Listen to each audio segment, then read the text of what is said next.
Is it true there's some story that apparently before the NWA days they were going to bring in Flair somewhere and you refused to job to him? Is that true? That came from Flair. When I had given my notice, because they changed bookers again.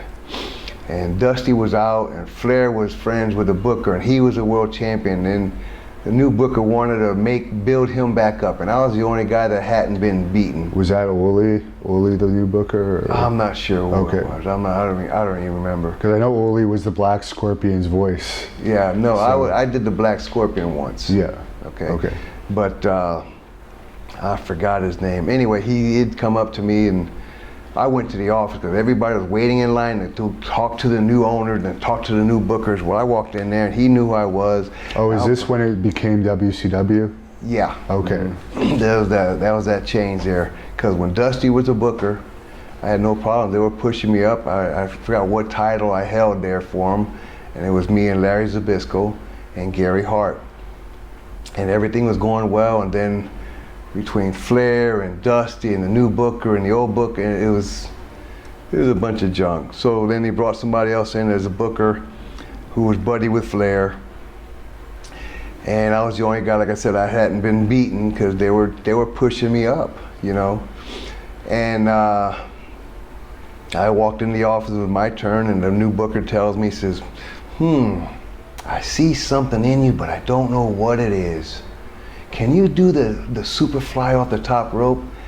I said, I can do anything in that ring, but I'm not gonna copy someone else. That's Jimmy's super fly. I'm not doing him. Well, I can't put my finger on it. I said, well, I'll tell you what. I said, I'll give you a 2-week notice. When you figure out what you're gonna do with me, then let me know. Well, next thing I know, I was booked with Flair. And I told Flair, I said, I will put you over anywhere, everywhere, anytime. And we did. I said, but I will not let you beat me at home. Because I'm coming back to Florida, Dusty's opened up the territory here again, and I'm gonna work at home. And Rick said, no problem, I understand. And we did, he beat me in all the towns up until Florida. When we came to St. Pete, and I told him in the dressing room, and he said, we'll do a double DQ. I said, okay, thank you. And the booker came up 20 minutes later and says, how do you figure my world champ beating you is gonna hurt you? I said, it's not. He said, good. I said, because he's not gonna beat me. And he told me, well, if you're not gonna let him beat you, then I don't need you. And I said, okay, goodbye. And that was it. I told him, I said, you won't last 6 weeks. And he lasted 4 weeks and he was done. And you don't remember who that was exactly? No, I don't remember. There's been so many that have, yeah. Wasn't anyone really famous? No. Okay. So there was no incident, so just to set the record straight, there was nothing where you ever said you were gonna shoot on Ric Flair? I never said any of that. And I think in his book, what he said was you were gonna be the full-time Black Scorpion, but the thing was you didn't want a job to Sting or something.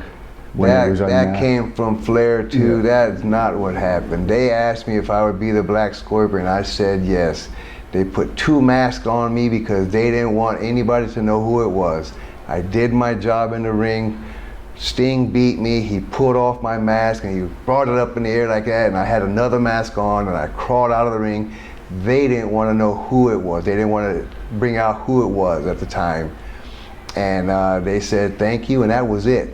Flair made a comment on one of his interviews that I was a dumbass because I didn't do the job. I had the spot. They brought me in there that one time for that match, and I did my job.